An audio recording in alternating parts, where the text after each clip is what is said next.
Saludos a todos los espectadores del canal. Sé que a muchos les gustan los vídeos educativos, pero, por desgracia, según las estadísticas, no son tan populares.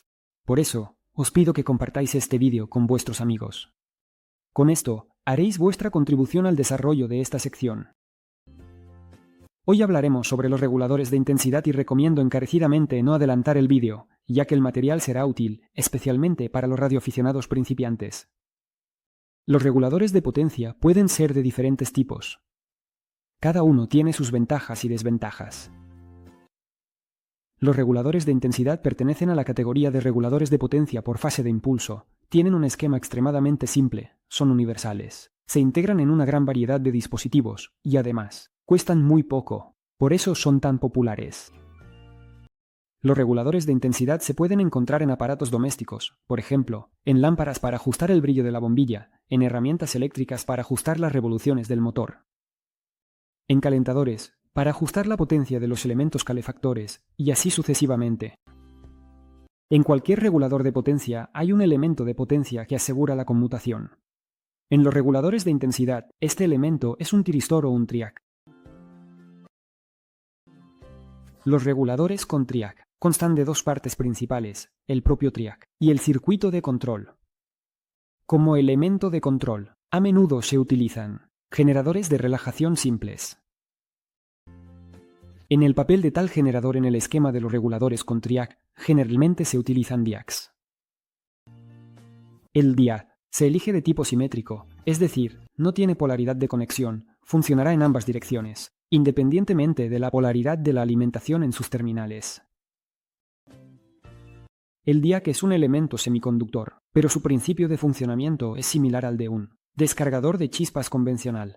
Este componente tiene un voltaje específico al cual se activará. El diac más popular, el de B3, tiene un voltaje de activación o de ruptura. 32 voltios. Es decir, si se aplica un voltaje menor de 32 voltios al diac, permanece cerrado. Si es mayor, se activa bruscamente. El funcionamiento del diac se puede observar más claramente montando un circuito simple basado en el propio diac, un condensador y una resistencia limitadora. Como carga, tenemos un LED normal con una resistencia limitadora de corriente. Al aplicar energía al circuito, el condensador se cargará lentamente a través de la resistencia. Tan pronto como el voltaje en el condensador alcance el valor de 32 voltios, el diac se abrirá, y todo lo acumulado en el condensador pasará a la carga a través del diac abierto. En nuestro caso, al LED. Como resultado, este se encenderá. El voltaje en el condensador disminuye bruscamente, por lo tanto, el diac se cerrará. Luego, el proceso se repite. Carga del condensador hasta 32 voltios, activación del diac y encendido del LED. En el circuito del dimmer ocurre exactamente lo mismo. Cabe destacar que en el circuito tenemos un resistor variable. Con su ayuda, básicamente cambiamos el tiempo de carga del condensador. Cuanto mayor es la resistencia del resistor, más tiempo tarda en cargarse el condensador. Por lo tanto, el diac se activará con menos frecuencia y, al contrario, es decir, cambia la frecuencia de trabajo del generador. Este resistor junto con el condensador forma un circuito que determina el tiempo o la frecuencia. Ahora, en cuanto al propio triac. En realidad, consiste en dos tiristores conectados en paralelo y en oposición y tiene tres terminales, un par de terminales de potencia y un terminal de control. Si se aplica un voltaje de activación al terminal de control, el triac se abrirá. El diac envía impulsos cortos al terminal de control del triac y este último se activa. La alimentación de red a través del triac abierto irá a la carga y esta última se activará. El diac y los triacs. En los circuitos de corriente continua, se pueden abrir aplicando una señal de activación en su terminal de control. Pero incluso, si se elimina esta señal, el triac no se cerrará. Incluso si se conecta el terminal de control a la masa de alimentación, tampoco se cerrará. Se puede cerrar el triac en un circuito de corriente continua si se elimina la tensión aplicada en los terminales de potencia o, en términos simples, si se apaga y se vuelve a encender la alimentación. Por lo tanto, los reguladores de triac no pueden funcionar en circuitos de corriente continua. Si en los reguladores PWM el ajuste de potencia se realiza cambiando la duración de los impulsos, en los reguladores de fase impulso, todo es diferente. Recordemos que en la red tenemos corriente alterna de forma sinusoidal con una frecuencia de 50 Hz. Para mayor claridad, utilizaremos un osciloscopio, que junto con otro equipo de laboratorio, ha sido amablemente proporcionado por la empresa RS. Gracias a esto, a partir de ahora los vídeos educativos serán más claros y coloridos. El rayo azul del osciloscopio muestra la sinusoide que se aplica a la entrada de nuestro regulador. El rayo amarillo muestra lo que hay en la carga. En nuestro caso, la carga es una lámpara incandescente. Por razones de seguridad durante los experimentos, el alto voltaje aplicado al circuito está completamente aislado galvánicamente de la red. Así que, al girar el potenciómetro, vemos que la sinusoide, en la carga, se corta parcialmente. Cuanto más se corta la sinusoide, menos potencia llega a la carga.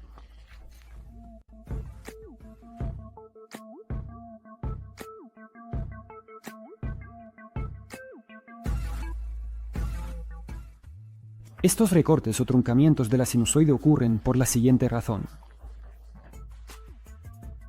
El dinistor emite un impulso corto.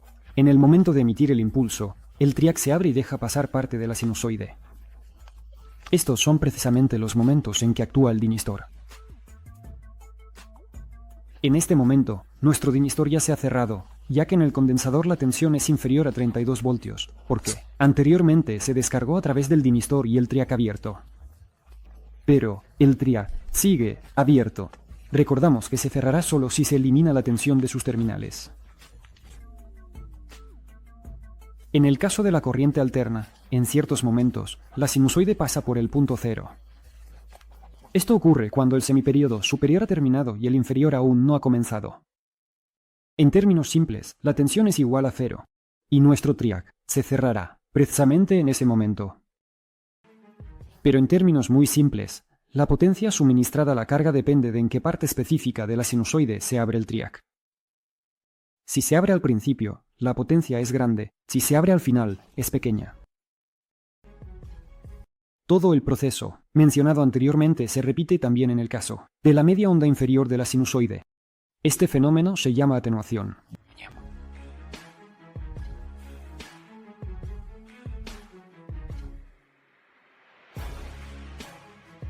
Y ese es todo el principio de la regulación de potencia por fase de impulso. Estos reguladores tienen una eficiencia bastante alta, ya que el elemento de potencia, se podría decir, funciona en modo de conmutación. Los reguladores de potencia con triac, como mencioné antes, se utilizan con bastante frecuencia para regular la velocidad de los motores.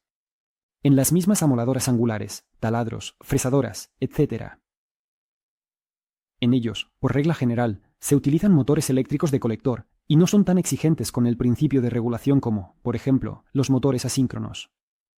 Para regular estos últimos, generalmente se utilizan convertidores de frecuencia, que tienen una construcción mucho más compleja que un atenuador. Al trabajar el atenuador con una carga inductiva, por ejemplo, con un motor de colector, se utilizan circuitos RC adicionales para suprimir los picos. Durante mis experimentos, el esquema clásico propuesto del atenuador sin este circuito funcionó de manera extremadamente inestable. Aunque, posiblemente, esto solo ocurra en mi caso, ya que tengo en mi escritorio un montón de equipos de red, incluidos fuentes de alimentación conmutadas ruidosas. En general, hay muchas interferencias aquí, y posiblemente eso sea la causa del comportamiento del atenuador. O tal vez sean las propias interferencias provenientes del mismo atenuador. La potencia del atenuador depende exclusivamente de la potencia del elemento de potencia, el triac. Ya se pueden encontrar en el mercado reguladores similares de varios kilovatios por solo un par de dólares. Entre las desventajas, se puede señalar que en la transición del elemento de potencia del triac se produce una caída de tensión y por lo tanto un calentamiento. Pero no hay otra manera. Esto se combate de manera sencilla, instalando el triac en un disipador de calor. Cuanto mayor sea el radiador, mayor será la corriente calculada del triac. Otra desventaja son las interferencias. Como cualquier otro dispositivo de impulsos que esté de alguna manera conectado a la red, los dimmers crean interferencias de impulsos en la red. Uno de los métodos para combatir estas interferencias es la instalación de filtros de red. Bueno, amigos, espero sinceramente que les haya resultado agradable. Les recuerdo que encontrarán todos los enlaces necesarios en la descripción. Si surgen preguntas relacionadas con la electrónica, háganlas en nuestro grupo oficial. Síganme en mi Instagram. Bueno, y con esto me despido. Como siempre, estuvo con ustedes Kasianake, y hasta la próxima. Adiós.